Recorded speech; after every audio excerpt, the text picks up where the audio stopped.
قرآن بخشنے کا طریقہ کیا ہے؟ قرآن مجید بخشنے کا صحیح طریقہ کیا ہے؟ کہتے ہیں کہ پہلے ارحم شریف پڑھے گا، پھر حمد و ثنا کرے گا، پھر تینوں قل پڑھے، پھر اس کے یہ کہے کہ اس کا ثواب ہمارے نبی صلی اللہ علیہ وسلم کو اور اس کے بعد حضرت آدم سے لے کر قیامت تک آنے والے تمام انسانوں کو پہنچائے، پھر آخر میں جس کے لیے قرآن پڑھا گیا اس کا نام لے کر بخش دے۔ کیا یہ طریقہ صحیح ہے آفرین انڈیا سے؟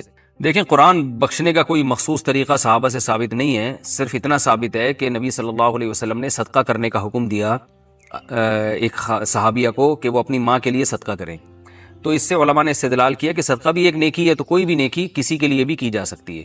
تو بہتر تو یہی ہے کہ جس چیز کا حدیث میں صراحتاً ذکر ہے اسی کو فالو کریں، یعنی صدقات و خیرات کیا کریں میت کے لیے، لیکن کوئی قرآن یا کوئی اور نیکی پڑھ کے بھی اگر ایصال ثواب کرنا چاہتے ہیں تو بھی ٹھیک ہے، اس کا کوئی خاص طریقہ نہیں ہے، بس دل میں نیت کر لیں کہ اللہ اس کا ثواب فلاں کو پہنچے۔ باقی یہ جو کہا جاتا ہے پہلے الحمد شریف پھر فلاں پھر یہ، اس کا کوئی ثبوت نہیں ہے۔ کوئی بھی نیکی کسی بھی طریقے سے کی جا سکتی ہے اور دل میں یہ دعا کی جا سکتی ہے اللہ اس کا ثواب فلاں کو پہنچا دے۔ رہا یہ مسئلہ کہ اتنے ساروں کو پہنچا دے، آدم علیہ السلام سے لے کر فلاں لوگوں تک، پھر تمام پیغمبروں تک، صحابہ تک، تو یہ بھی جائز ہے کیونکہ ناجائز ہونے کی کوئی دلیل نہیں ہے۔ لیکن اس میں علماء کی دو رائے ہیں، بعض علماء یہ کہتے ہیں کہ ثواب تقسیم ہو کے پہنچتا ہے، تو جتنے لوگوں کو شامل کریں گے ثواب ڈیوائڈ ہو جائے گا، اور بعض کی رائے یہ نہیں کہ نہیں تقسیم نہیں ہوتا بلکہ ہر ایک کو پورا پہنچتا ہے۔ تو ان میں سے کسی بھی مسلک پہ کوئی مضبوط قرآن و سنت سے دلیل کسی کے پاس نہیں ہے کہ اللہ کی رحمت سے امید کی جا سکتی ہے کہ اللہ سب کو سارا ہی ثواب پہنچا دیں، اللہ چاہیں تو ڈیوائڈ کر کے پہنچا دیں، تو اس لیے کوئی ایسا خاص طریقہ نہیں ہے، جس طرح سے چاہیں کر لیں آپ۔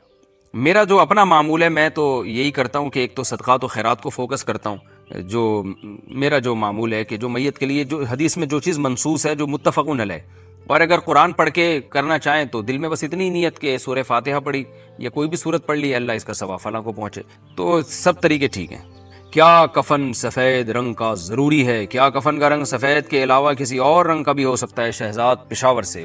بھائی کفن کسی بھی رنگ کا ہو سکتا ہے، سفید ضروری نہیں ہے۔ حدیث میں ترغیب ہے کہ سب سے بہتر رنگ جو ہے وہ سفید ہے، تو کفینوا فیہا موتاکم، مردوں کو اس میں کفن دیا کرو، لیکن صحابہ کرام سفید رنگ کا اہتمام نہیں کرتے تھے، جو کپڑا میسر آتا وہ کفن کے طور پہ پہنا دیا جاتا تھا۔ میت کو پڑھ کر بخشنا۔ میری والدہ کا جنوری میں انتقال ہوا تھا، ہم ان کے لیے کیا کیا صدقہ جاریہ کر سکتے ہیں؟ نیز کیا ان کو کچھ پڑھ کر بخش سکتے ہیں؟ یہ کہاں تک صحیح ہے اور کیا اس کا ثواب میت کو پہنچتا ہے؟ مسز عمر ریاض سے۔ قرآن کی تلاوت وغیرہ پڑھ کے میت کو ثواب پہنچانا، جس کو ایصال ثواب کہتے ہیں، اس میں یہ اختلافی مسئلہ ہے۔ احناف کے ہاں یہ جائز ہے، بعض فقہا اس کی حقیقت کے قائل نہیں ہے، تو انسان کو ایک فقہ کو فالو کرنا چاہیے اور دوسرے فقہا کا بھی احترام کرنا چاہیے۔ اس کے دلائل کیا ہیں احناف کے، وہ میں کئی بار مسائل میں ریکارڈ کروا چکا ہوں، مضبوط دلائل ہیں، لیکن اتنی بات تو بہرحال ثابت ہے کہ اتفاقی چیز کیا ہے، وہ یہ ہے کہ پیسوں کا صدقہ کیا جائے۔ اس میں تمام فقہا کا اتفاق ہے کہ اس کا ثواب میت کو، جو بھی یعنی معتد بھی فقہا ہیں جو ان کا اتفاق ہے کہ اگر آپ پیسے صدقہ کرتے ہیں یا کوئی کنواں کھدوا دیتے ہیں یا کوئی اور صدقہ جاریہ کا انتظام کرتے ہیں تو اس کا ثواب تو بہرحال یقینی پہنچتا ہے۔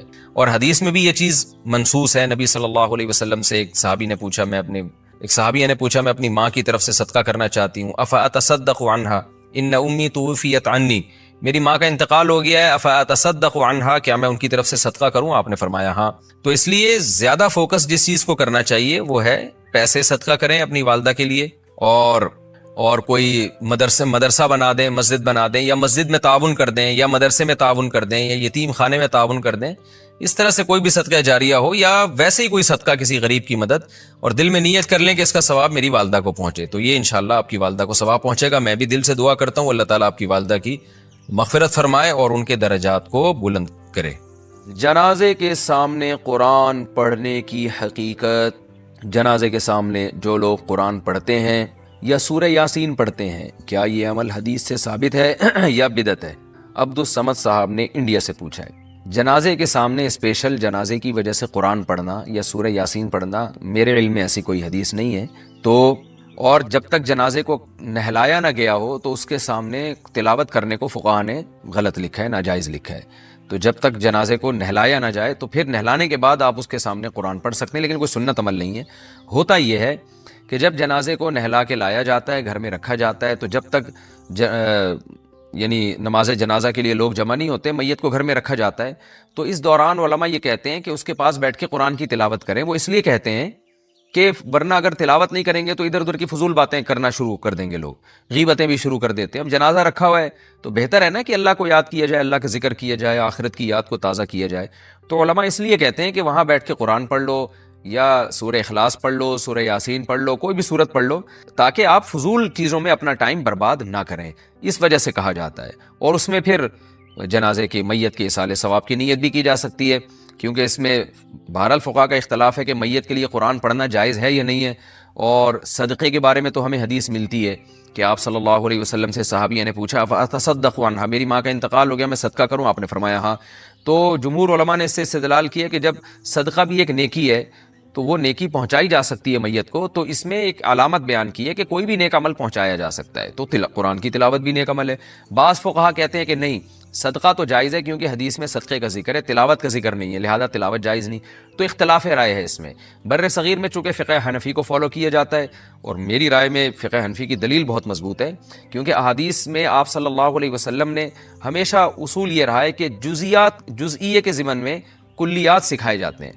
جیسے قرآن میں آتا ہے نا لا تقل لہما اف، ماں باپ کو اف مت کرو، تو یہ ایک مثال ہے، مطلب یہ کہ تکلیف نہ دو۔ تو اسی طرح جو حدیث میں آتا ہے صدقہ کر سکتے ہو میت کے لیے، تو ایک مثال ہے، مطلب یہ کہ کوئی بھی نیکی کی جا سکتی ہے۔ اور دوسری بات یہ کہ حنفیہ کا جو قول ہے نا، اس میں ذرا وسعت زیادہ ہے، اللہ کی رحمت کو آپ پھیلا دیتے ہیں کہ بھئی اگر میت کے لیے تلاوت بھی جائز ہونے کا ہم فتویٰ دیں گے تو اس سے اس بہانے لوگ تلاوت کریں گے، ثواب حاصل کریں گے، اور اللہ سے امید ہے کہ اللہ اس میت کو اس ثواب پہنچائے گا، تو اچھا ہے نا، اللہ کی رحمت سے اچھی امیدیں لگائیں۔ تو ویسے بھی شریعت کا مزاج ہے کہ جس چیز میں رحمت والا عنصر غالب ہو اس قول پہ آپ کو فتویٰ دینا چاہیے، یہ ہماری رائے ہے۔ اگر کوئی اس سے اختلاف کرتا ہے تو وہ اس کا اپنا مسئلہ ہے۔ تو اس لیے جنازے کے پاس قرآن پڑھنا الگ سے کوئی اس کی فضیلت ہمارے علم میں نہیں ہے حدیث میں، لیکن کہا اس لیے جاتا ہے کہ وہاں بیٹھ کے ادھر ادھر کی باتیں کرنے سے بہتر ہے کہ آپ قرآن پڑھ لیں۔ البتہ قرآن خوانی میت کے لیے یہ جائز نہیں ہے، کیونکہ قرآن خوانی کو کہتے ہیں کہ لوگوں کو قرآن پڑھنے کے لیے جمع کرنا۔ تو قرآن پڑھنے کے لیے جو جمع ہے نا، تو اجتماعی عمل کے لیے ثبوت ضروری ہے، یہ خوب ذہن میں رکھیں۔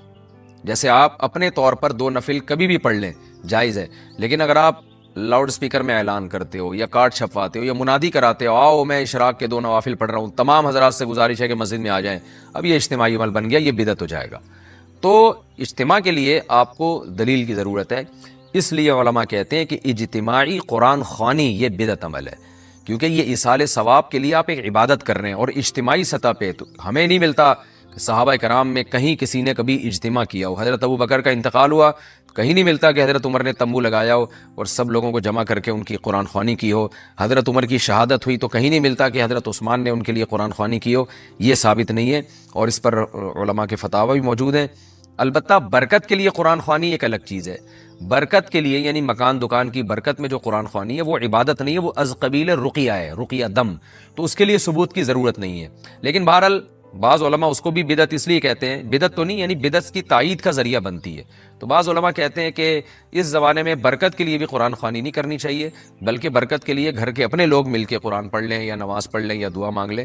لیکن بہرحال اگر کوئی برکت کے لیے قرآن خوانی کرواتا بھی ہے تو اس کی بہرحال گنجائش موجود ہے، احتیاط اسی میں ہے کہ اس کو ترک کیا جائے، کیونکہ لوگ ایصال ثواب اور برکت والی قرآن خوانی میں فرق محسوس نہیں کرتے، تو وہ دونوں کو ایک ہی سمجھتے ہیں، اس سے پھر بدعت کی تائید ہوتی ہے۔